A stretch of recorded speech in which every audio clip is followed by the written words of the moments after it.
पतझड़ का मौसम खत्म होने को आया था और गर्मी लगातार बढ़ती जा रही थी।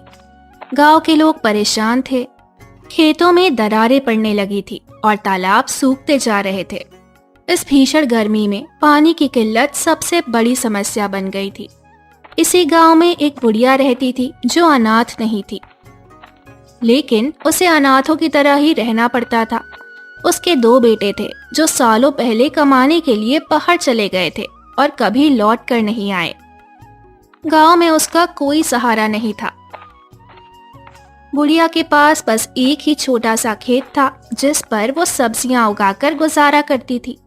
इस साल गर्मी इतनी ज्यादा थी कि उसकी फसल भी पूरी तरह नहीं हो पाई थी, लेकिन उसके पास एक कुआं था जो उसके लिए जीवन का सहारा था।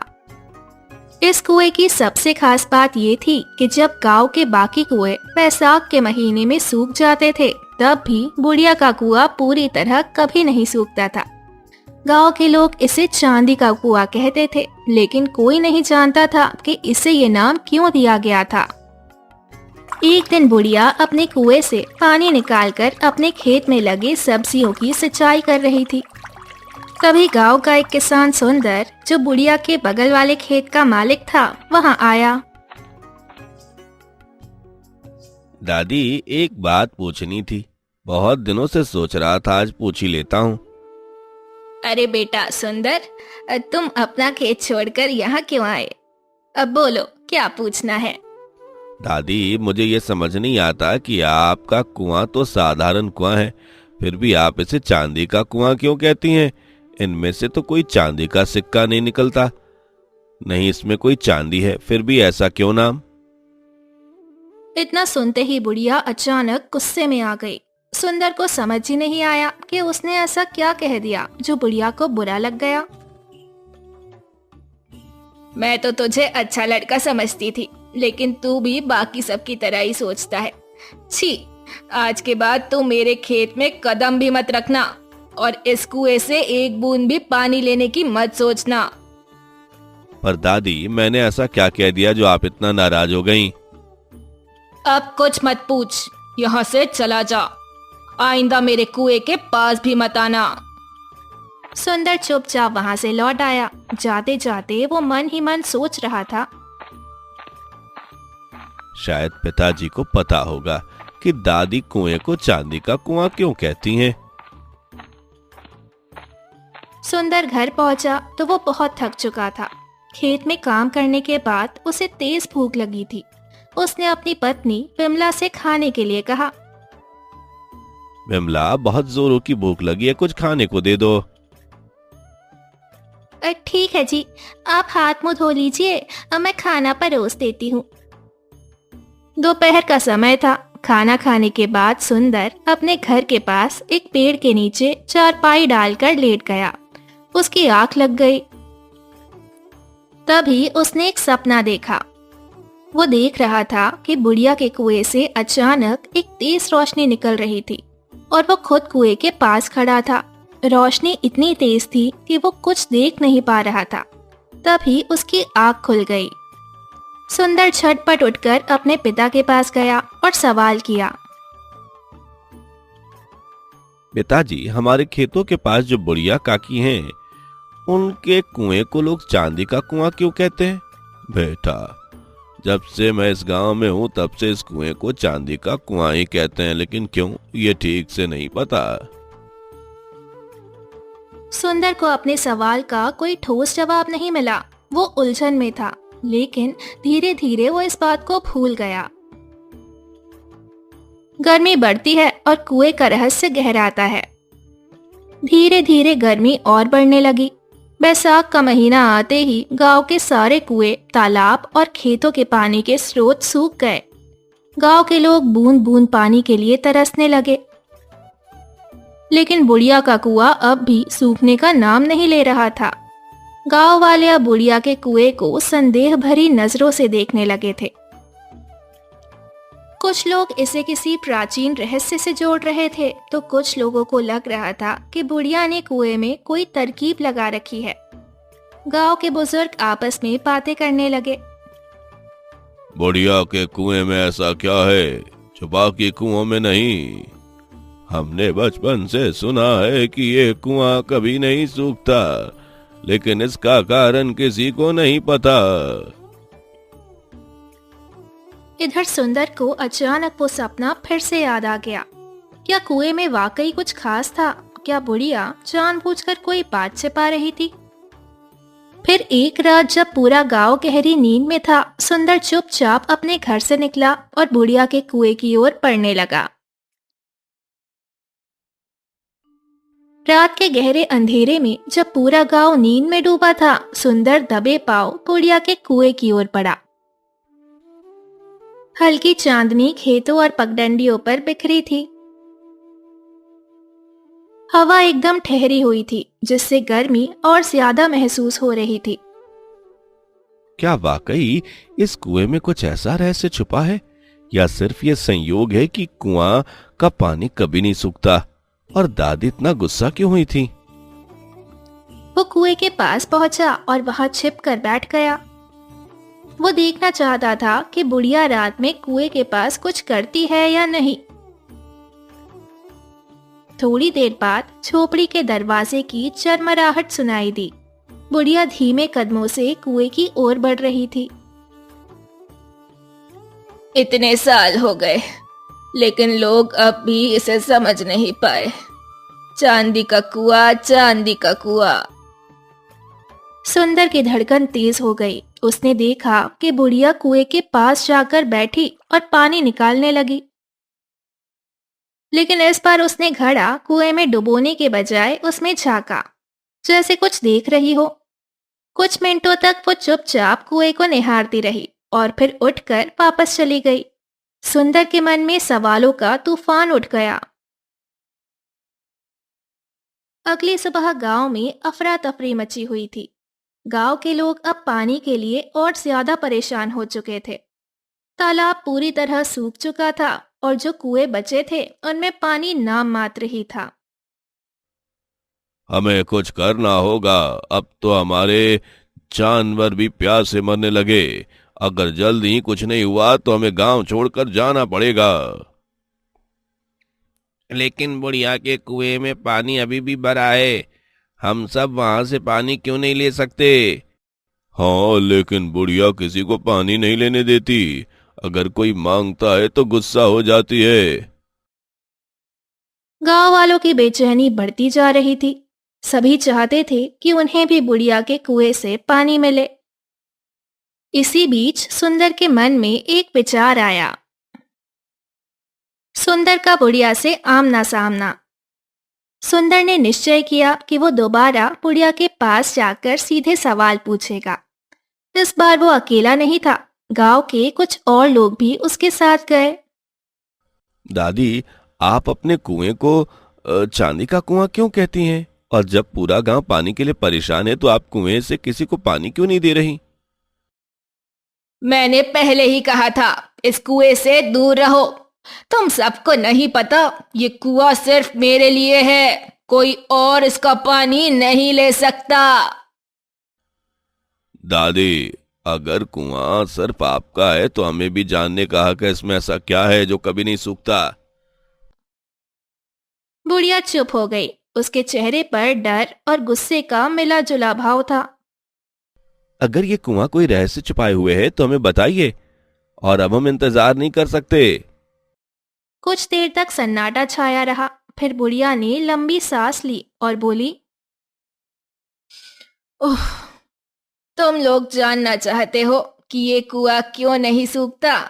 तो सुनो, ये कुआं मेरे दादा परदादा के समय से ऐसे ही है, लेकिन इसका पानी हमेशा रहता है, क्योंकि मैं हर साल इसमें कुछ मिलाती हूँ। क्या? इसमें क्या मिलाती हो? सिर्फ मैं ही नहीं, मेरे पूर्वज भी यही करते आए हैं। इस कुएं में हर साल एक अनोखी चीज डाली जाती है, पुरानी चांदी। पुरानी चांदी? मतलब क्या चांदी डालने से पानी नहीं सूखता? हाँ, मेरे दादा कहते थे कि चांदी पानी को साफ और ठंडा बनाए रखती है, ये कुएं के अंदर मिट्टी में मिल जाती है और पानी को कभी सूखने नहीं देती। ये एक पुराना उपाय है जो मेरे पूर्वज जानते थे, लेकिन धीरे धीरे ये रहस्य खो गया और लोग इसे चांदी का कुआं कहने लगे। गांव के लोग चौंक गए। उन्हें अब समझ में आया कि बुढ़िया इस कुएं को लेकर इतनी संवेदनशील क्यों थी। वो नहीं चाहती थी कि लोग कुएं को छुएं, क्योंकि उससे उसकी परंपरा टूट सकती थी। तो दादी, अगर हमें भी अपने कुएं में चांदी डालना शुरू किया तो हमारे कुएं भी नहीं सूखेंगे? शायद, लेकिन ये एक पुरानी विधि है। मैं सिर्फ वही कर रही हूँ जो मुझे सिखाया गया था। गांव के लोगों ने बुढ़िया की बातों पर विचार किया। कुछ लोगों ने अपने पुराने चांदी के सिक्के इकट्ठे किए और कुएं में डालने का निश्चय किया, लेकिन सभी इस विचार से सहमत नहीं थे। कुछ को ये अंधविश्वास लगा तो कुछ को विज्ञान का छिपा हुआ राज। सुंदर को अभी भी पूरी सच्चाई पर भरोसा नहीं था। उसे लगता था कि कुएं के ना सूखने की कोई और वजह भी हो सकती है। पिताजी, क्या आपने सुना है चांदी डालने से पानी नहीं सूखता? बेटा, ये सच भी हो सकता है और नहीं भी, लेकिन मुझे नहीं लगता कि कुएं के नीचे जमीन में कुछ ऐसा जरूर है जो इसे सूखने नहीं देता। हो सकता है भूगर्भीय जल स्रोत हो। इस बीच गांव में एक नई समस्या खड़ी होने वाली थी। गर्मी और बढ़ रही थी और गांव के बाकी कुएं पूरी तरह सूख चुके थे। अगर चांदी का कुआं भी खत्म हो जाता तो पूरे गांव को पलायन करना पड़ता। लेकिन क्या ये कुआं हमेशा यूं ही चलता रहेगा? क्या सुंदर को कोई और सुराग मिलेगा? हमें जल्द ही कोई समाधान निकालना होगा। अगर ऐसे हालात रहे तो हम यह गांव छोड़कर जाने पर विवश हो जाएंगे। हमारे पुरखे इस धरती पर पैदा हुए, यहीं मरे, लेकिन आज हमें ये घर छोड़कर जाने की नौबत आ गई। सुंदर ये सब देख रहा था। उसे लग रहा था कि बुढ़िया के कुएं का रहस्य पूरी तरह से उजागर नहीं हुआ है। कहीं ना कहीं कुछ और भी छिपा था जो उसे समझना था। अगर बुढ़िया काकी कुआं हमेशा भरा रहता है तो शायद इसका कोई और भी राज हो सकता है। चांदी डालने की बात अपनी जगह सही हो सकती है, लेकिन इस कुएं की गहराई में जाने की कोशिश तो करेंगे। उसे अपने पिता की बात याद आई कि हो सकता है कुएं के नीचे कोई प्राकृतिक जलधारा बह रही हो। सुंदर ने तय किया कि वो इस कुएं की गहराई तक जाने की कोशिश करेगा। इसी बीच गांव के लोगों की तकलीफ और बढ़ गई थी।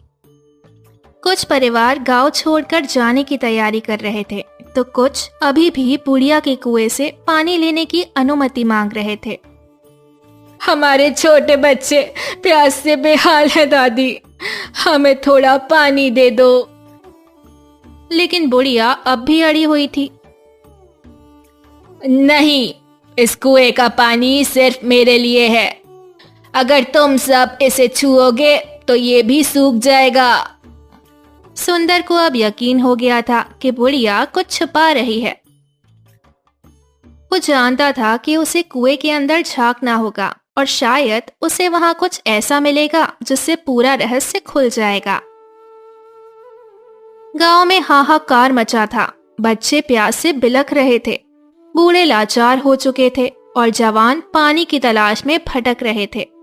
बुढ़िया के कुएं को लेकर गांव वालों की बेचैनी बढ़ती जा रही थी, लेकिन बुढ़िया किसी को भी उसके कुएं से पानी नहीं लेने दे रही थी। इधर सुंदर ने मन बना लिया था कि वो इस कुएं का रहस्य जान कर रहेगा। उसे यकीन था कि बुढ़िया ने कुछ ऐसा छिपा रखा है जिसे कोई नहीं जानता। रात का अंधेरा धीरे धीरे गहराने लगा।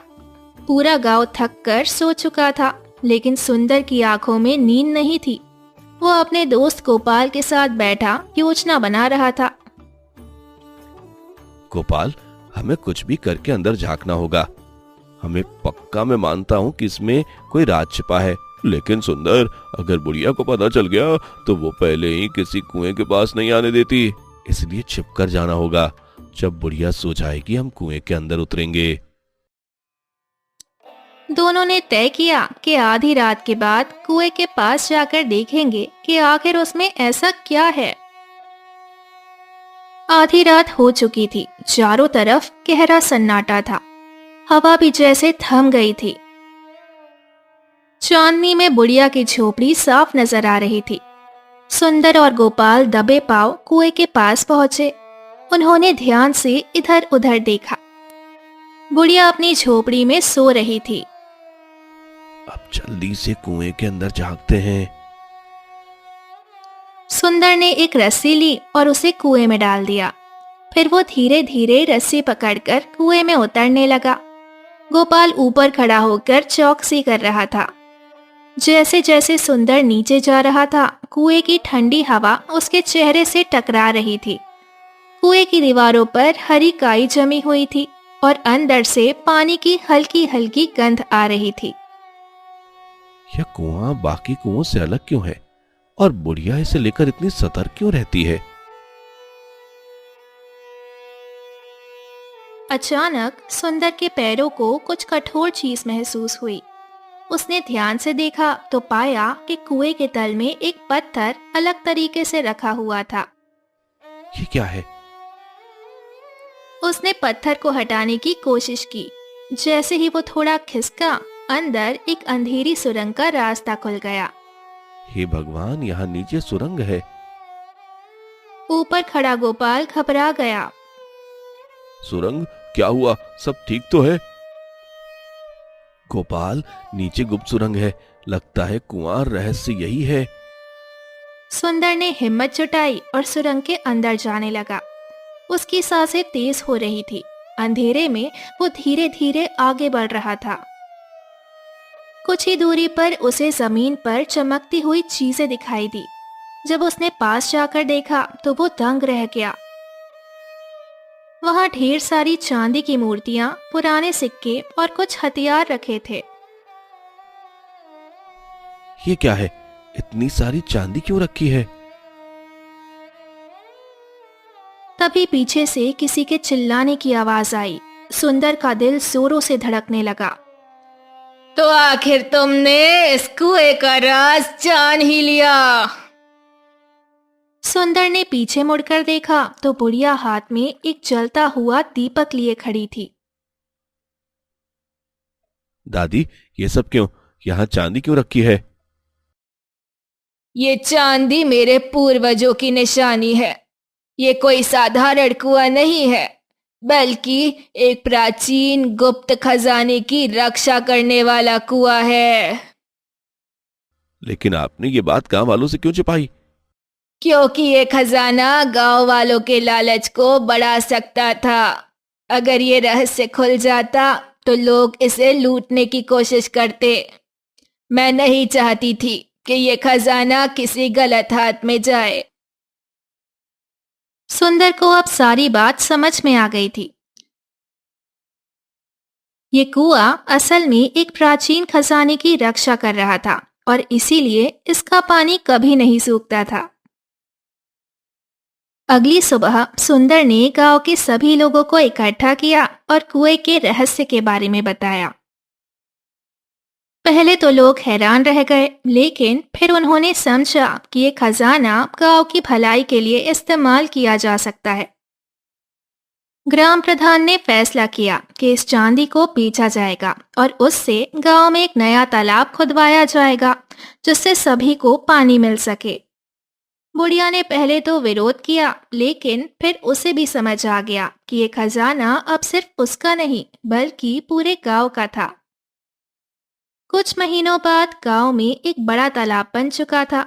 बारिश होते ही वो पानी से भर गया और अब गांव वालों को कभी भी पानी के लिए परेशान नहीं होना पड़ा।